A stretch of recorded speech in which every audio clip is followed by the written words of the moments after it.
ବିଲରେ କାମ କରୁଥିବା ବେଳେ ବଜ୍ରଘାତରେ ଦୁଇ ସମ୍ପର୍କୀୟ ଭାଇଙ୍କ ମୃତ୍ୟୁ। ହସ ଖୁସିରେ ଦୁଇ ଭାଇ କେଡ଼େ ଆନନ୍ଦ ଉଲ୍ଲାସରେ ବିଲରେ କାମ କରୁଥିଲେ। ହଠାତ୍ ମାଡ଼ି ଆସିଲା ପବନ, ତା ସାଙ୍ଗକୁ ଆକାଶରେ ବାଦଲ ତାଣ୍ଡବ କରିବା ଆରମ୍ଭ କରିଥାଏ।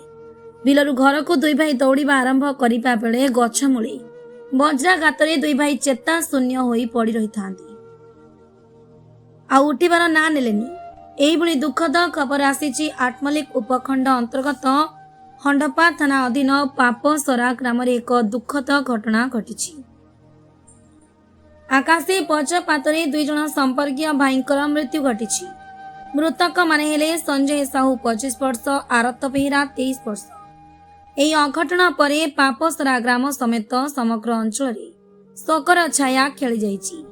ସୂଚନା ଅନୁଯାୟୀ ଗତକାଲି ଅପରାହ୍ନରେ ସଞ୍ଜୟ ଓ ଆରତ ନିଜ ଚାଷ ଜମିରେ କାମ କରୁଥିଲେ। ଏହି ସମୟରେ ହଠାତ୍ ପାଣିପାଗରେ ପରିବର୍ତ୍ତନ ଆସିବା ସହ ପ୍ରବଳ ଘଡ଼ଘଡ଼ି ଓ ବଜ୍ରପାତ ହୋଇଥିଲା। ବିଲରେ କାମ କରୁଥିବା ଅବସ୍ଥାରେ ଦୁହେଁ ବଜ୍ରଘାତର ଶିକାର ହୋଇ ଗୁରୁତର ଆହତ ହୋଇଥିଲେ। ସ୍ଥାନୀୟ ଲୋକ ଓ ପରିବାର ସଦସ୍ୟମାନେ ସେମାନଙ୍କୁ ତୁରନ୍ତ ଉଦ୍ଧାର କରି ନିକଟସ୍ଥ ଡାକ୍ତରଖାନାକୁ ନେଇଥିଲେ। ତେବେ ସେଠାରେ ଡାକ୍ତର ଉଭୟଙ୍କୁ ମୃତ ଘୋଷଣା କରିଥିଲେ। ଦୁଇ ଜଣ ଯୁବକଙ୍କର ଏଭଳି ଅକାଳ ବିୟୋଗ ପରିବାର ଓ ଗ୍ରାମବାସୀଙ୍କୁ ମର୍ମାହତ କରିଛି।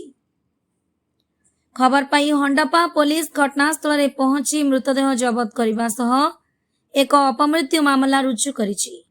ପରବର୍ତ୍ତୀ ତଦନ୍ତ ପାଇଁ ମୃତଦେହଗୁଡ଼ିକୁ ବ୍ୟବଚ୍ଛେଦ ନିମନ୍ତେ ପଠାଯାଇଛି।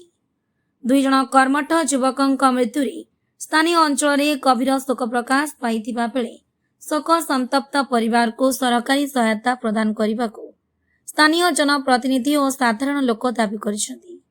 ବ୍ୟୁରୋ ରିପୋର୍ଟ, ଅନୁକୂଳ ଟିଭି। ପାପସରା ଥାନା ହଣ୍ଡପା ଡିଷ୍ଟ୍ରିକ୍ଟ ଅନୁଗୁଳ। ମୋ କକା ପୁଅ ଜଣେ ଆସିଥିଲା କାଲି ବିଲକୁ ଆସିଥିଲେ। ବର୍ଷା ପୂର୍ବରୁ ଆସିଥିଲେ, କିନ୍ତୁ ଆମେ ଜାଣିନଥିଲୁ। ସେ ଆସିଲେ, ଦେଖିଲି ଦୁଇ ଜଣ ଯାକ ଆସିଥିଲେ ଏମିତି କେୟାରକୁ ଦେଖି ଆସିଥିଲେ। ନିକେଇବାକୁ ଆସିଥିଲେ କିଛି ଗୁଚ୍ଛା। ସେ ସମୟରେ ବଜ୍ରପାତ ହେଇକି ଗଛରେ ଏକ୍ସପାର୍ଟ ହେଇଯାଇଛନ୍ତି। ଆଉ ସେ କ'ଣ ବିଲରେ ଥିଲେ ବଜ୍ରପାତ ହେଲା ନା କ'ଣ ବର୍ଷା ଆସିଲା ବୋଲି? ସେ ନାଇଁ, ବିଲରେ ଥିଲେ, ସେ ବଜ୍ରପାତଟା ହେଇଯାଇଛି। ହଉ, ଠିକ୍ ଅଛି।